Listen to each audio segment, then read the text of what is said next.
Hey everyone. It's been a hot minute since I've been back on YouTube. If you're wondering where I've been, there's been a ton of life stuff happening to me lately. Won't get too much into it, but the most I can say at the moment that affects this channel immediately is that, well, my editor Daniel, who I've mentioned in some of my previous videos, had to back out respectively due to his own life issues. But currently, no bad blood. Of course, I love my boy Daniel. If you're watching this, Daniel, much love.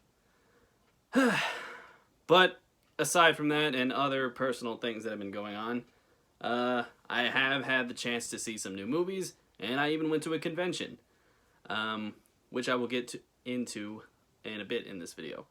But first, I just saw Robert Eggers' The Northman, and wow. I have no idea what else to say about other than wow. This is certainly one of the trippiest movies I've seen in a while. I'm not too familiar with Robert Eggers' body of work. I know I've seen The Witch and liked The Witch. I haven't seen it since it came out though, so I can't really say anything else on that. I never saw The Lighthouse, even though everyone keeps telling me to watch The Lighthouse. I will. I just have not yet. But The Northman pretty much caught me at first glance, mainly because I love Vikings and I love seeing Vikings brutally murder other Vikings. And certainly this movie delivers on that, and definitely a lot more. For starters, this movie is very well directed. I gotta say, I really do gotta give it up to Robert Eggers' direction here. It's very atmospheric, I guess would be the word to use. That word does get used a lot, and I hesitate to use that word. But I can't really think of anything else at the moment. It's atmospheric. It's certainly very I wouldn't say slow burn. It's not really a slow movie, but it definitely takes its time as it goes. The cast is really good in this movie, though. I think that's definitely one of the big things that keeps me engrossed in this flick while watching it. Alexander Skarsgård, who I haven't seen in too many things. I've seen him in It, and while I'm not the biggest fan of It, and I mean like source material, the Tim Curry movie, not the biggest fan. I thought he was good in it, and I can't really pinpoint anything else I've seen Alexander Skarsgård in, but he was really good in this. Nicole Kidman, who's not in it too much, but, you know, she's Nicole Kidman. I think she's a pretty decent actress. Again, I haven't seen her in too many things either. I mean, the most I can mention is Batman Forever, which was one of the first movies I've ever saw, so make of that what you will. But really, I can't exactly pinpoint a specific actor to single out in this movie as being like my personal favorite in the movie. I'd say all of them have their merits. It's cool seeing Willem Dafoe in the movie for as brief as he's in that movie. But still, definitely a really good cast, and definitely very entertaining to watch them. Now, the big point of, I guess the big talking point I can really mention here is just how trippy this movie is. There is a lot of dream sequences in this movie, and to be fair, it makes perfect sense as to why they're there. They don't just sort of have them in there and then never explain why they're in there. I mean, if you pay attention to the movie, then you'll catch certain clues as to how these dream sequences come about, or anything like that. But what's cool is they really add to, you know, the whole mythology, and they definitely took a lot from Viking lore and mythology and certainly added it into those sequences. I can't say that it adds too much, but I can say that it's really cool to see. So, make of that what you will. I won't say style over substance because I think that's kind of a stupid thing to say, but, it's there, and I like it. But definitely my favorite thing about this movie is, of course, the violent action scenes. I love seeing Vikings rip other Vikings asunder with various medieval weaponry, so this movie definitely delivered on that.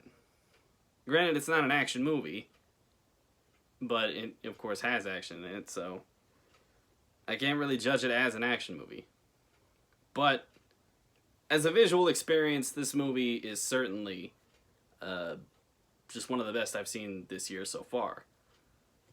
And the story is definitely very classic myth. It's basically, how do I put it? It's basically Hamlet or The Lion King, only with Vikings.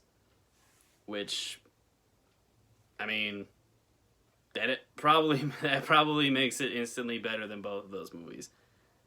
No offense to The Lion King or Hamlet, which is most likely where both those movies crib from. It's Hamlet. But still, it works for the story. It's very classic. It's very timeless, I guess, would be the best word to use. I can't really pinpoint a whole lot of things that I didn't like in the movie. I guess the weakest part I can probably say is maybe the pacing. The pacing is decent. I mean, it's pretty decent. I mean, it's not... I've seen worse paced movies. It's not even that bad. It's just... I want to say a little uneven, maybe.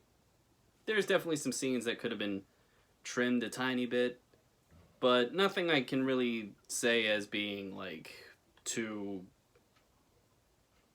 obtrusive, I guess, would be the word to use. Regardless, overall, my thoughts on The Northman was that it was really good. Pretty much as simple as that. It's, if you like more, I guess, if you like more, like, trippy, kind of acid-fueled, like, movies, then you would definitely like this. Or, like, something like, if you like movies like, and this is probably not the best comparison, but something like El Topo, or, I